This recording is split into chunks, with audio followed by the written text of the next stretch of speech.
మనలో చాలా మందికి ఆదాయం అన్ని విధాలుగా వస్తూ ఉంటుంది.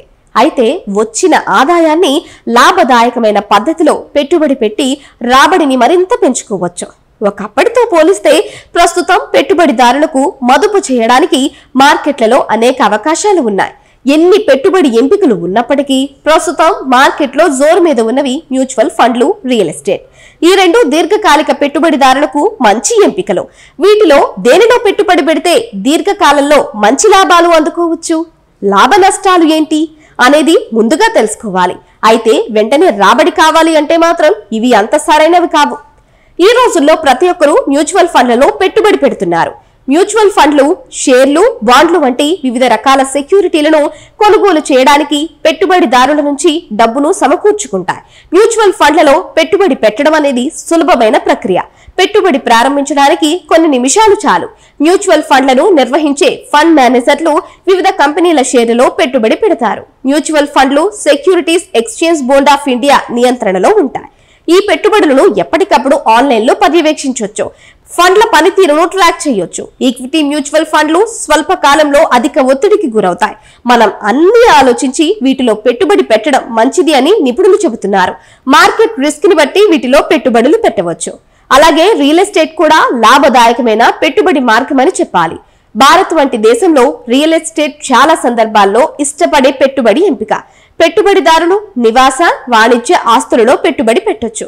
అలాగే రియల్ ఎస్టేట్ ఇన్వెస్ట్మెంట్ ట్రస్ట్ కూడా పెట్టుబడి పెట్టొచ్చు. రియల్ ఎస్టేట్ భౌతిక ఆస్తి. ఇది భద్రతా భావాన్ని అందిస్తుంది. వ్యక్తిగత లేదా వ్యాపార ప్రయోజనాల కోసం ఉపయోగించవచ్చు.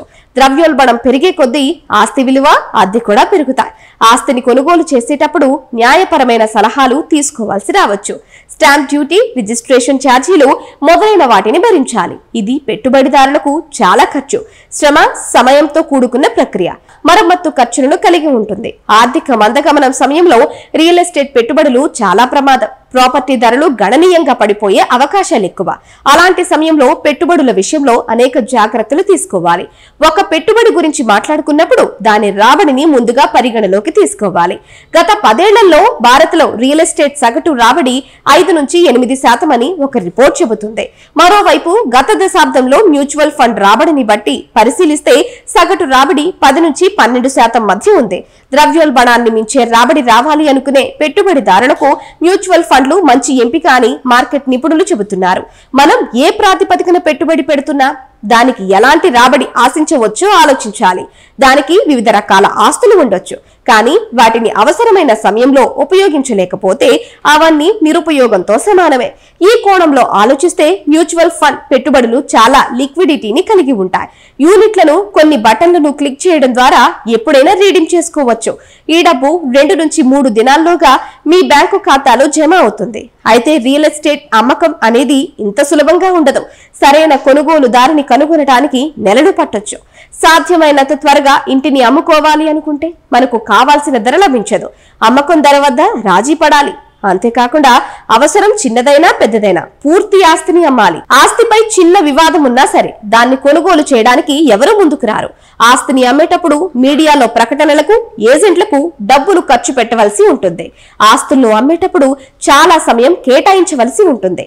25 ఏళ్ల వరకు దేశంలో రియాలిటీ మార్కెట్ కు డోకా లేదని నరెట్కో, నైట్ ప్రాంక్ ఇండియా సంయుక్తంగా విడుదల చేసిన ఇండియా రియల్ ఎస్టేట్ విజన్ 2047 నివేదిక తెలిపింది.